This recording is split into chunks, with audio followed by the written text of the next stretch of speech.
Disclaimer. Somewhere in the UK this week, a buyer walked into a coin shop and paid $91 for an ounce of silver.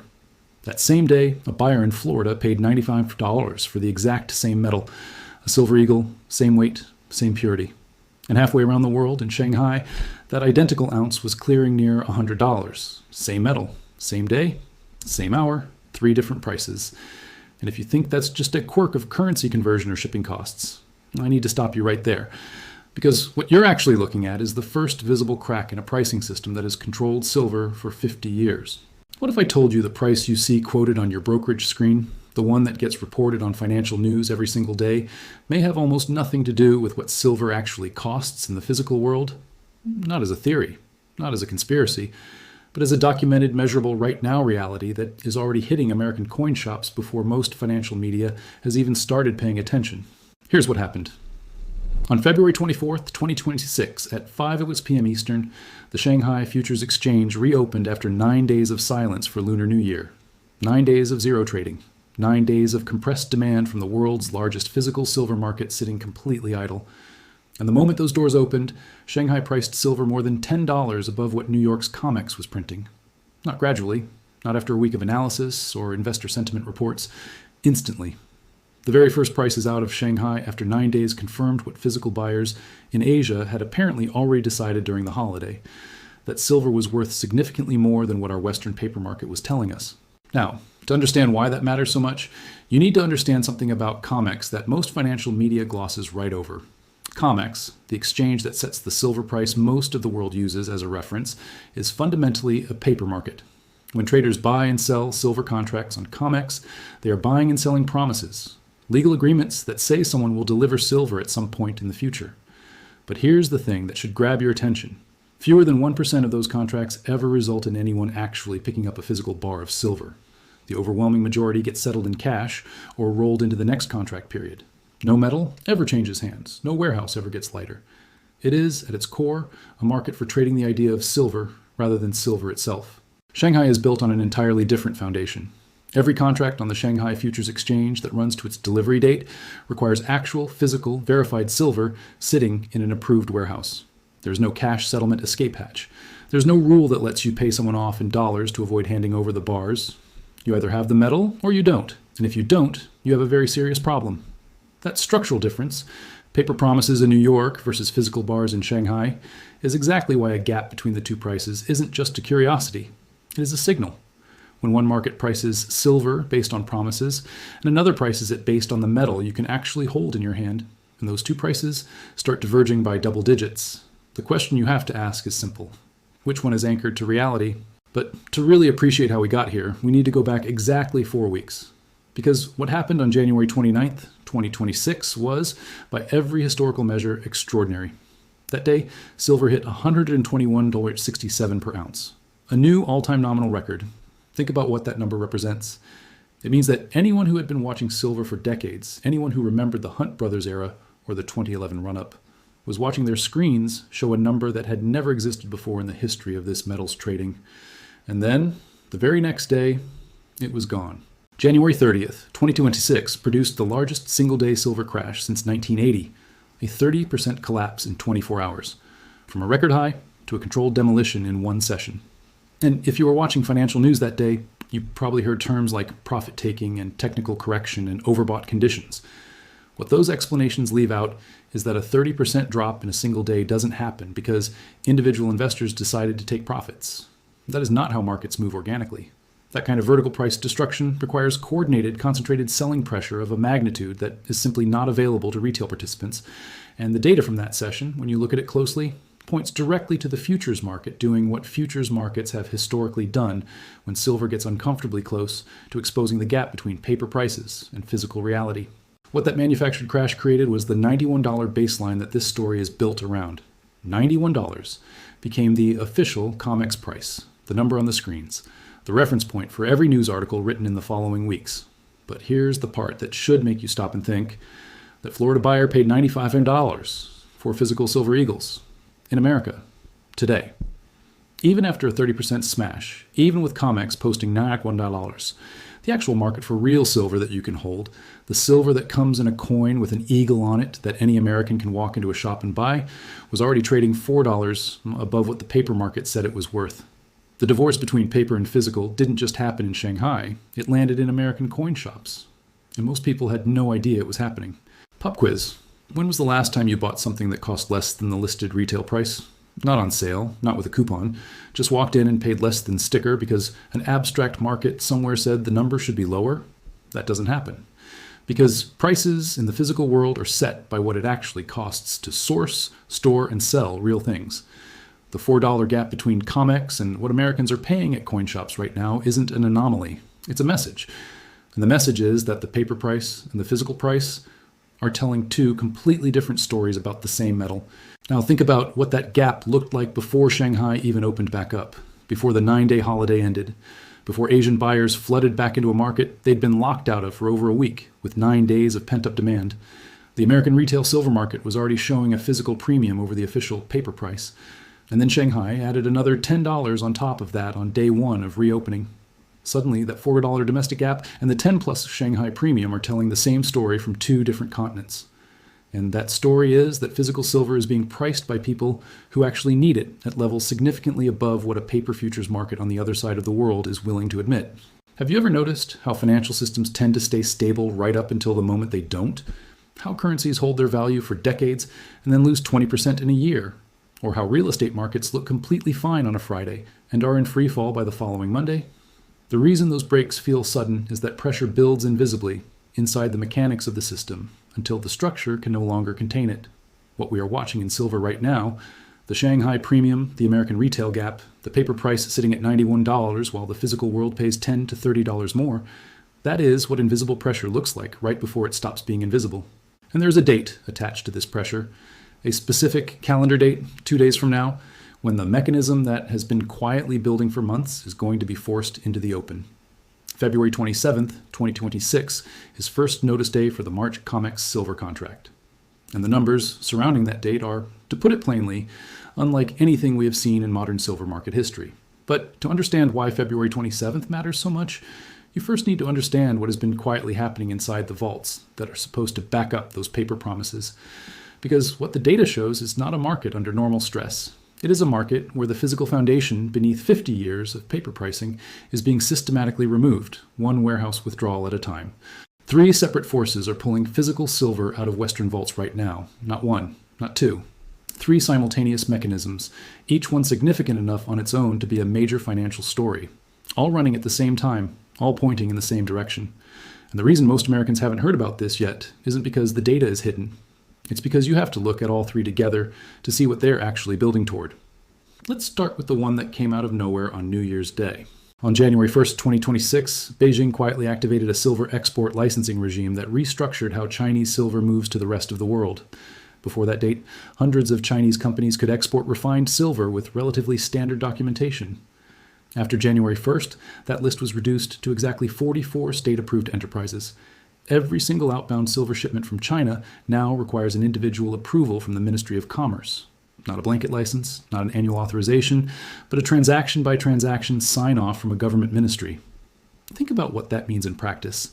Even if a buyer in London or New York is willing to pay a premium for Chinese silver, even if the economics work perfectly on paper, the metal cannot move until Beijing says it can move. The timing of every shipment is now a policy decision, not a market decision. Here's where that gets significant for us. China accounts for roughly 60 to 70% of globally refined silver supply. That is not a secondary supplier. That is not a swing producer. That is the dominant source of refined silver for the world's industrial and investment markets. And as of January 1st, the flow of that silver is controlled by an administrative bottleneck that answers to no market signal. Not to price, not to demand, not to the spread between Shanghai and Comex. It moves when the Ministry of Commerce approves it, and not a bar sooner. Now, if you're thinking, wait, doesn't a $10 premium between Shanghai and Western prices create a massive profit opportunity for anyone who can arbitrage that gap? You're thinking exactly right. On paper, that spread generates roughly $34 per ounce in theoretical profit after accounting for VAT and freight. That's an enormous incentive to move metal from wherever it's cheaper to wherever it's more expensive, which is exactly how normal commodity markets self-correct. But here's what should stop you cold The whitelist doesn't care about the profit opportunity. The bureaucratic approval bottleneck exists precisely to prevent that automatic correction from happening. Beijing can allow the premium to persist indefinitely simply by keeping approvals slow, selective, or strategically timed. The arbitrage window is open in theory and administratively sealed in practice. If this strategy sounds familiar, that's because we've seen it before. In 2010, Beijing applied nearly identical administrative controls to rare earth exports, the specialized minerals that go into electronics, defense systems, and advanced manufacturing. Prices for rare earth elements spiked as much as 2,000% before the situation stabilized. The world scrambled, supply chains broke, manufacturers paid whatever it cost because there was no alternative source. Eventually, markets adapted, but the disruption took years and cost industries billions. Now consider this. Silver has no substitutes in solar panels, no alternatives in AI data center cooling systems, no replacement in semiconductor fabrication. Rare earths were painful, silver is foundational, and Beijing just pulled the same lever. That's mechanism one. But while China was tightening the supply tap, something else was happening inside the warehouses that are supposed to backstop our own paper market. Comex registered silver, and this specific category matters because it is the only silver legally eligible for delivery against a futures contract, was sitting at 167.7 million ounces as recently as October 2025. That sounds like a substantial cushion. But between October and February, that number didn't drift lower. It collapsed. By February 11th, 2026, Comex official depository data confirmed registered silver had dropped below 100 million ounces for the first time in years, landing at 138,005 ounces. And it didn't stop there. The drainage rate running through February was 785,000 ounces per day. A single session on February 11th saw 4.7 million ounces simultaneously exit the eligible stock category. Metal that was reclassified out of deliverable status in one day. In total, from October to February, registered inventory fell 38%. Not a slow bleed, a hemorrhage. To put that in terms that connect to something real, imagine a bank that told depositors it held $167 million in reserves in October, and by February those reserves had dropped to under $98 million, draining at a rate that would exhaust what remained in roughly 4 months. And then imagine that bank was simultaneously fielding the largest withdrawal requests in its history. That is the structural situation Comex is walking into on February 27th, which brings us to the third mechanism, and honestly, the one that changes the entire character of this story. For decades, the Comex silver futures market functioned in a very predictable way. Traders bought and sold contracts, contracts approached delivery, and almost everyone rolled their position forward or settled in cash rather than demanding actual bars. It was a paper game that both sides understood and accepted. That behavior has now changed in a way that the data makes impossible to explain away. In February 2026, 98% of contracts that reached the delivery window stood for physical metal, not cash, not a roll into the next month. Physical bars. And in January 2026, total Comex silver deliveries hit 49.4 million ounces, 7.27 times the level delivered in January 2024, 7 times, in a single month. Let that number sit for a moment. The entities taking delivery of silver through Comex didn't gradually increase their physical demands. They didn't tick up 20 or 30%. They multiplied by 7. And they didn't do it because silver suddenly became more fashionable. They did it because someone, or more likely many someones with access to serious capital and serious intelligence about what's happening inside these markets, made a deliberate decision to stop playing the paper game and start demanding the real thing. This behavioral shift matters enormously because it changes what Comex actually is. For 50 years, Comex functioned as a price discovery mechanism, a place where traders established what silver should theoretically cost. When 98% of contracts stand for delivery, it stops being a price discovery tool and becomes a physical allocation mechanism. It becomes a line of institutional buyers waiting at the vault door. And the vault, as we just established, has been losing 785,000 ounces every single day. Now here's where this connects to something most financial commentators are missing entirely. Think about who stands for physical delivery at these volumes. Retail investors don't operate through Comex delivery. Hedge funds running momentum trades don't want to manage warehouses full of silver bars. The entities demanding physical delivery at 7.27 times historical rates are industrial users, solar manufacturers, semiconductor fabricators, defense contractors, and sovereign or institutional buyers who have reached a conclusion about paper promises that the rest of us are only beginning to process. These are not speculative buyers who can be margin called out of their positions when the market gets uncomfortable. A solar panel factory that needs silver doesn't stop needing silver because Comex raises margin requirements. A government reserve program doesn't abandon its acquisition strategy because a futures exchange changes its rules. This is the detail that makes the 2026 situation fundamentally different from every previous silver squeeze in modern history. And it's the detail that makes what happens on February 27th so consequential for every American who holds savings, investments, or any exposure to the real cost of the things our economy builds and buys. Because February 27 is not a theoretical stress test. It is a scheduled collision between 429 million ounces of open interest and a registered vault that, at current drainage rates, may hold less than 85 million ounces of deliverable silver by the time first notice day arrives. And if you want to understand what that collision looks like in numbers, the kind of numbers that make the math impossible to dismiss, that is exactly where we're going next. 2 days from now, that window has a very specific weight if you've been following this story. Because February 27th, 2026, the day after tomorrow, is first notice day for the March Comex silver contract. And what that means, in plain terms, is that anyone holding a March futures contract has to either declare their intention to take physical delivery or exit the position. No more waiting. No more rolling the decision forward. The day after tomorrow is when the paper market has to start answering to the physical world.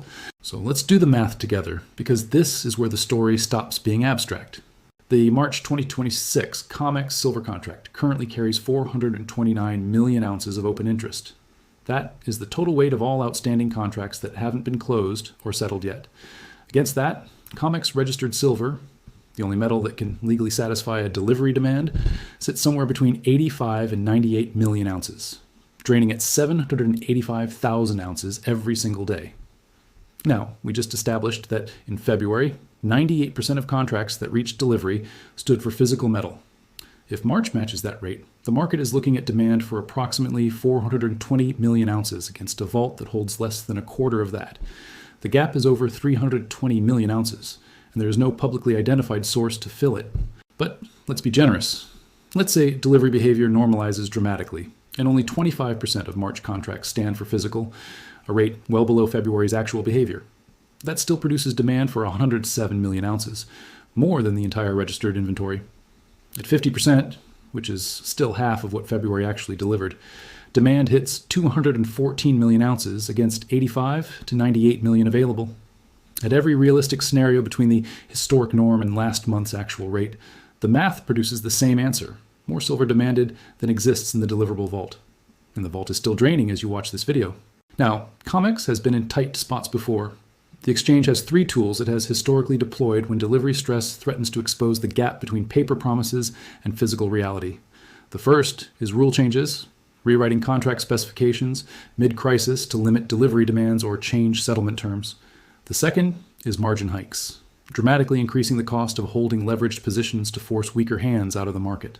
The third is emergency coordination with regulators and other exchanges to manage the situation across institutions simultaneously. We know these tools work because we watched all 3 get deployed at once in 1980 against the Hunt brothers when their silver accumulation threatened to break the paper market in a way that looked uncomfortably similar to what we're watching build right now. And Comex did contain that crisis. The rules were changed. The margin requirements were hiked so aggressively that forced liquidations cascaded through the market. Silver collapsed from near $50 back into the teens. The exchange survived. But here's the part of the Hunt brothers story that almost never gets told correctly. The tools that saved Comex in 1980 worked because the demand for physical silver was being driven primarily by speculative buyers using leverage. When you hike margins, leveraged speculators get margin calls. When they get margin calls, they sell. When they sell, the price drops. That feedback loop is what made Silver Rule 7 effective. The Hunt brothers could be forced out of their positions. Their silver could be made to come back to market. Look at who is standing for physical delivery in 2026. A solar panel manufacturer in Arizona that needs silver for photovoltaic cells doesn't get a margin call. A semiconductor fabrication plant in Texas that requires silver in its production process cannot be forced to sell its inventory back into the market because a futures exchange changed its rules. A central bank reserve program acquiring silver as a strategic asset does not abandon a sovereign directive because Comex raised the cost of holding a futures contract. The industrial and institutional buyers driving the current delivery surge are structurally immune to the exact mechanisms that worked in 1980. The historical escape valve has been removed. And if Comex deploys those same tools anyway, the rule changes, the margin hikes, the emergency coordination, what it will confirm to every investor watching is that the paper price cannot be trusted under pressure, which is precisely the moment when the premium for physical metal that you can actually hold stops being a $4 gap at a Florida coin shop and becomes something much larger. So, what does the price framework look like from here? There are three realistic scenarios, and understanding them isn't about making bets. It's about knowing what you're looking at when the headlines start arriving. The conservative scenario assumes that March delivery stress gets managed in some orderly fashion, perhaps through negotiated cash settlements at premiums, perhaps through emergency inventory sourcing from non-registered categories, perhaps through a combination of institutional cooperation and regulatory pressure that keeps the immediate crisis from becoming a full rupture. Even in that outcome, the underlying physical shortage remains unresolved. China's export whitelist stays in place, and the daily vault drainage doesn't stop. In that scenario, silver retests its January all-time high of $121.67 within roughly 60 days, simply because the structural imbalance that drove it there hasn't been corrected. It's only been temporarily papered over. The base scenario assumes March delivery stress forces Comex into a visible rule change or emergency action, something the market can see and interpret clearly as an admission that the paper price and the physical price have become formally disconnected. In that scenario, the Shanghai premium expands further. American physical silver follows the real-world price rather than the paper price, and buyers in U.S. coin shops are looking at $130 to $150 for physical metal, while the official Comex ticker continues printing lower numbers that fewer and fewer people believe. Two prices for the same metal, not just as a curiosity, but as the new operating reality of a fractured market. The extreme scenario is where the sequential contract math becomes genuinely alarming. If March delivery stress is not cleanly resolved, if the gap between demand and available supply carries unresolved damage into the next cycle, that deficit gets inherited by May contracts, and May's unresolved damage gets inherited by July. Each delivery cycle arrives before the previous crisis has been repaired, and each one starts from a weaker inventory position than the last. Analysts working directly from the current inventory trajectory and industrial demand data have cited $150 to $300 as the range where alternative sourcing costs and genuine panic buying converge in a cascading scenario. That is not a number from French commentary. It is the output of the same kind of inventory math that told us registered silver would fall below 100 million ounces, and that math was right. Here's a way to think about all of this that connects it to something every American understands. The gold to silver ratio right now sits at approximately 57 to 1, with gold trading above $5,200 an ounce. At that ratio, silver's implied fair value is right around $91, which is, not coincidentally, exactly where Comex is pricing it. But historically, when physical silver shortages have triggered genuine ratio compression toward 40 to 1, which is closer to the metal's pre-modern financial system norm, silver at current gold prices would be priced at $130, not as a speculative target. As a mathematical output of the historical relationship between these two metals when physical reality reasserts itself over paper convention. The ratio has compressed before. It compresses fastest when the paper market loses credibility and physical demand takes over pricing. That is the environment we are currently building toward, one warehouse withdrawal and one delivery demand at a time. What does any of this mean for you, specifically? Not in the abstract, but in your actual financial life, your savings, your portfolio, the purchasing power of the dollars you've worked to accumulate. It means that the price of silver, and through silver, the cost of the solar energy infrastructure, the electronics, the medical devices, and the defense systems that our economy runs on, is at an inflection point that was not visible 6 months ago, and may not look the same 6 months from now. It means that the gap between what a paper market says something costs and what you actually have to pay to hold it in your hand is a signal worth taking seriously. And it means that understanding how the system works, the paper promises, the physical vaults, the administrative throttles, the delivery mechanics, is not obscure financial knowledge anymore. It is practical awareness about the real value of real things in a world where those two concepts are quietly separating from each other. The silver market has been one of the most consistently manipulated commodity markets in American financial history. That's not an accusation.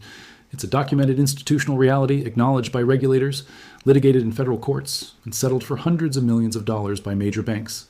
For most of that history, the suppression held because the paper market was large enough and the physical market compliant enough that the two could be kept in reasonable alignment. What we are watching right now, the Shanghai premium, the Comex vault drain, the delivery surge, the Chinese export whitelist, and the first notice day arriving tomorrow, is what it looks like when those two worlds stop being alignable by the usual mechanisms. We're not here to tell you what to buy or sell.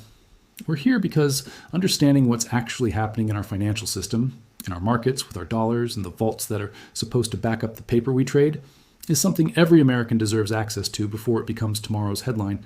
The price split between Shanghai and New York is not a rounding error. It is not a currency quirk. It is a crack. And cracks, once visible, have a way of becoming very difficult to ignore. The day after tomorrow, the March contract delivers its first notice. The math is already written. The only question left is what the answer looks like when it arrives.